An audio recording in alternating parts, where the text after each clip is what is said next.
when we launched your group, you said that, I mean, one of the points of this group is that you want to make the athletes that are part of it, you want to make them their own best coaches.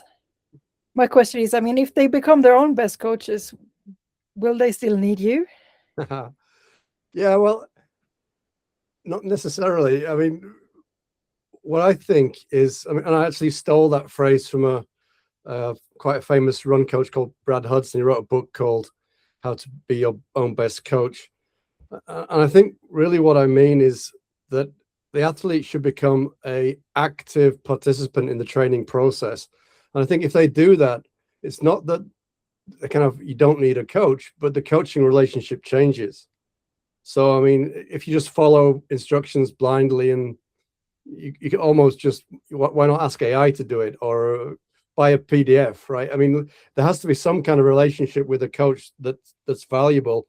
And I think two knowledgeable people discussing training gets more. I mean, in life, right? I mean, two experts talking about a problem is better than one, right? So I just want to kind of, whether it's actually, it's a nice ambition, right? A vision to be your own best coach. But what I really mean is I want them actively involved in their training process, understand why the session is there, what kind of feeling it should create, when to push, when to back off. Because if they can feel that and understand what the intent of the session is, it changes the dialogue we can have, right? And it can be a much more creative and informed process rather than I just put stuff in Training Peaks and they do it, right? I mean, I think there's value in them understanding the training process and having, and insights and an active participation in it. So that's really what I mean. Do you think that, I mean, the ones that move to different groups as well, do they have a different understanding after spending some time with you? Do you see that they change the way they look at the training plan? So, I mean, the feedback, I mean, I got feedback from a couple of them quite recently, and they literally said that. I mean, I approach my training differently now. I can't speak for them all, but but so if that's true of at least some, I hope that that some of the kind of ideas and concepts that we've been discussing over the past 9 months or 6 months, or how long it is, have actually made them think about their training and how to apply it and how to tailor it. And we're all individuals at the end of the day, and training stress isn't the only stress. We've got work and everything else. So learning how to be a little bit better at putting that puzzle together, I think that is, one of the goals of any of us that are trying to train, get fit, and do all the rest we do in life, right? So the feedback I've got has been positive. The ones that have gone on to the other sessions, I mean, I'm still in contact with a few of them. So yeah, I think it's been positive. But you'd have to ask them. Yeah, true. But do you really need to understand your training? I mean, so some of us are just like a bit lazy. We just want a coach to tell us what to do, like hold us under our arms and make sure that we do the right things. And I mean, look at our numbers and tell us, no, you're doing too much, you're doing too little, and just do the thinking for us. It'd be very hard for a coach to really know if they're doing too much or too little without having that interaction. And then if you're going to have that interaction, what signs are you looking for? And I think the more they know about their training, what the intention of it was, how did they feel after, did they hit the right kind of things? I think it helps the coach inform those decisions. And I'm not expecting them to become sports scientists, but I think if they understand the intention, it just helps, right? I mean, you don't have to understand every physiological detail, but I think the more you understand it, the better you execute it. So I'd argue that understanding the training helps. I think you can almost, depending on how much you train, right? But you throw training up to a certain number of hours, you throw training at somebody and they're going to improve. But then, if you're trying to optimize above a certain level, then it gets a bit trickier.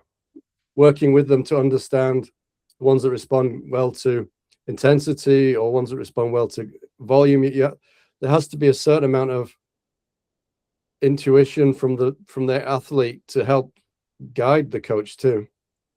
Otherwise, you can see the numbers. You can see that person's doing well in this plan, that person's not doing so well, but you don't really know why, right? And I think having a dialogue, if they understand a little bit about it, and perhaps if they understand what each session is for, that they execute it better. So the ones that were performing better or worse, it may be an execution question. They're both all following the plan, but some are actually following it better than others. I mean, do you need to be like on top of all of your numbers to do well? Do you need to use all the different gadgets? I mean, you mentioned the word science a lot, and I mean, how much? I mean, most people have a watch, right? Yeah. Most people use that, but is there other things that you feel like, oh, you really should be using these instruments? It doesn't, science-based doesn't mean gadget-based for a start, and I think science-based means more about using good principles, so consistency, progressive overload, appropriate intensity, recovery, degree of specificity, how do we develop durability, long-term adaptation. So it's kind of like working out and kind of cutting through the noise, the Instagram coaching noise of actually kind of first principles, what works, what doesn't work. I mean, I'm science-based. I'm also lazy, right? I don't want to spend time doing stuff which doesn't work. If I'm going to put in hours, I want to make sure that I'm getting something back on it. I don't want to waste my time. It's valuable enough, right? It's one of the finite resources we have. So I mean, I'd say I'm interested in the science to the extent that it can kind of make my training time effective, but I'm not that into the gadget side of it, apart from the fact that a watch and other things can actually help you triangulate, okay, feel, effort, pulse, pace. I mean, you can use these things to triangulate, but it's not like one thing. I'm not like completely steered by heart rate or completely steered by pace or completely steered by feel.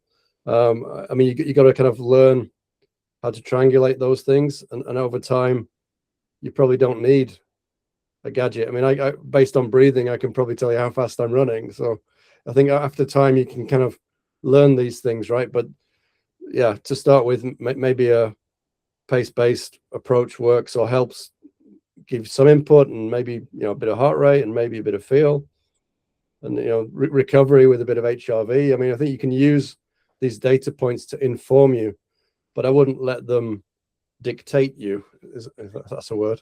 No, that's really interesting. I mean, have you seen that? I mean, you've been coaching enough athletes when people actually go blind, looking at too many numbers, too many gadgets, like, oh, my watch is beeping now, and my app tells me that this is how I'm feeling, and they forget to maybe definitely. I mean, like, I mean, I have a lactate meter and all that kind of stuff, but again, there, I mean, I can almost guess what I am at, right? But some days you can be at the same effort and have a different lactate reading. So I think you got to tune into your body. How do you feel? Okay, and if it doesn't feel good, it's probably not good, right? Back off, and it's okay. I mean, like, just because the plan says run at this pace, if it's not working, I wouldn't ever let the plan dictate.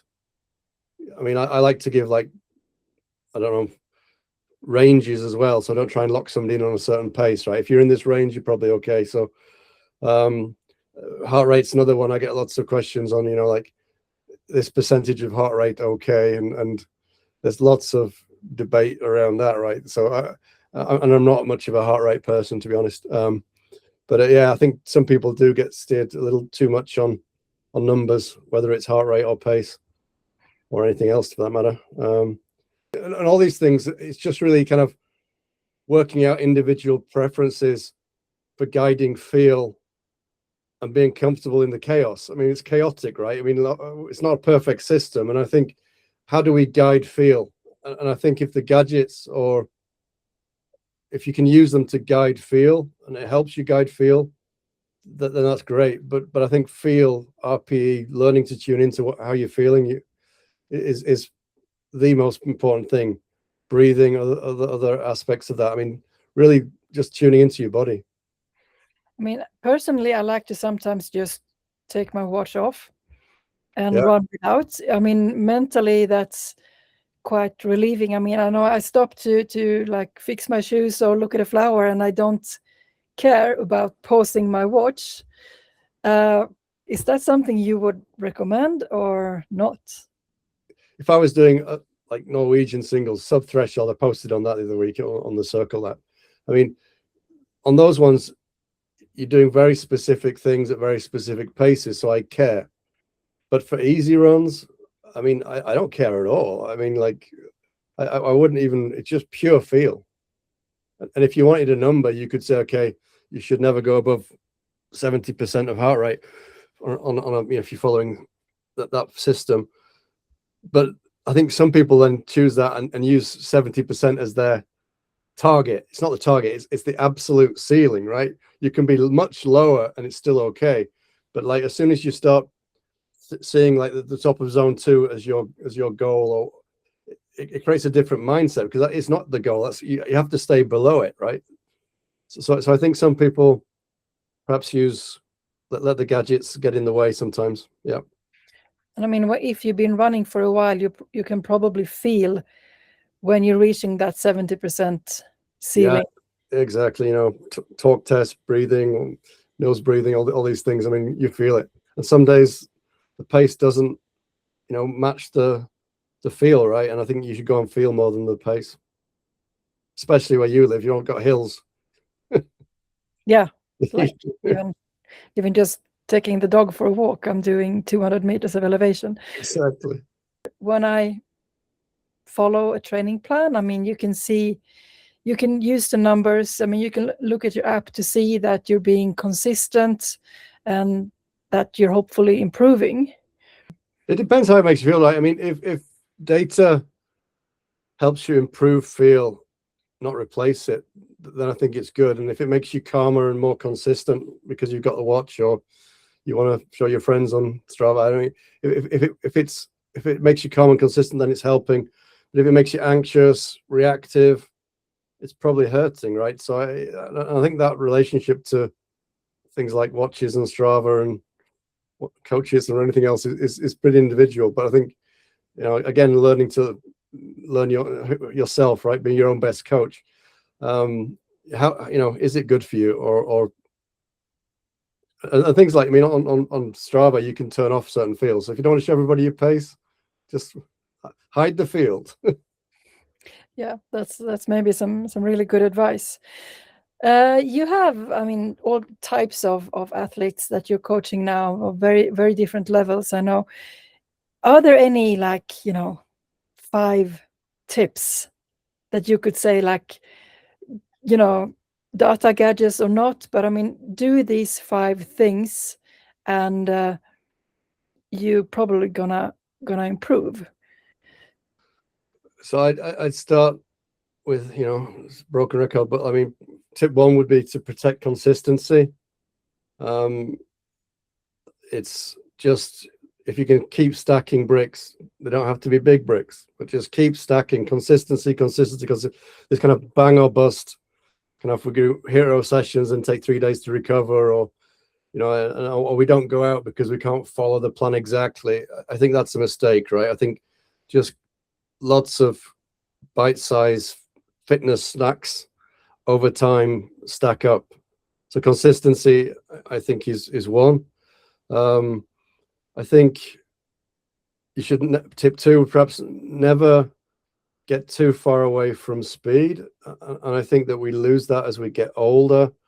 So, I mean, always add a few strides. It doesn't have to be like hero VO2 max killer sessions, but keep intensity, but dose it carefully. So a few very short hill sprints, some strides at the end of you. So just because running is a movement skill, and running fast is difficult, right? It's neurologically, it's a movement, it's balance, it's all sorts of things. So if you can do that, it makes the easy running easier, or the long distance running easier. So I'd keep some intensity. Tip 3, maybe, if you're 25, you perhaps don't need it so much, but strength. I mean, we've got to protect the chassis, especially if we're loading it with more training. So some basic strength work and mobility during the week, I think is important. Treat recovery with as much discipline as you treat training. Like we don't get fitter when we're training, we get fit afterwards when we're recovering from training. And if we're missing sleep, missing diet, getting too much stress from elsewhere, not getting enough downtime, you can put a lot of stimulus on the system, but it kind of runs off like water on a oil floor or marble floor, the analogy you want to use. So I think you have to make the body able to absorb the fitness or the stimulus you're giving it. So recovery is super important, and that sleep, fuel, making enough easy days, don't stack too many hard days near each other, those kind of things.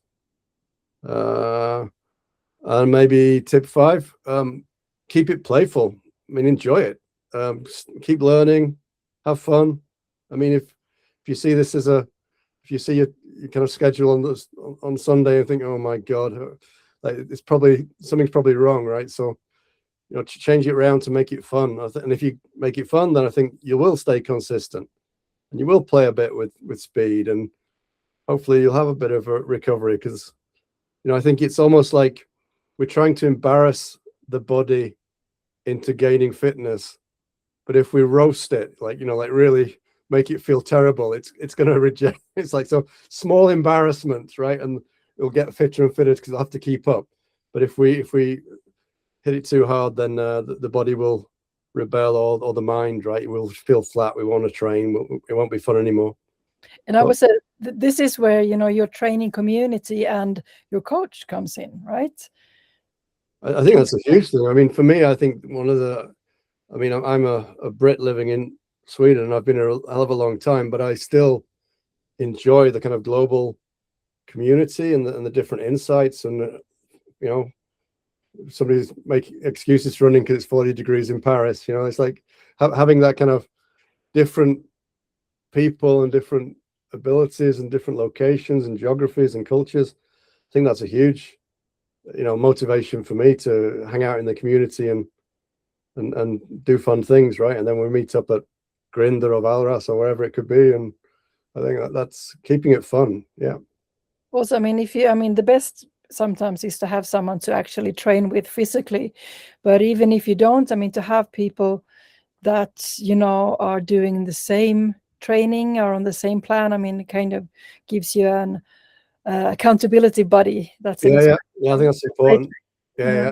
No, I fully agree. I think knowing somebody else is out there doing it, I'm not going to say suffering, but like doing the work. I think the solidarity there, you feel, you feel some kind of bond in the community for sure. You have some racing coming up, or? Yeah, I completely overcommitted last year, which is perhaps we should have a list of things not to do. But I was racing and traveling almost every weekend, which was fun for the season. But this year I kind of decided to dial it back a bit and really focus on having fun and just doing things for enjoyment and swim running with different partners and not taking it so seriously.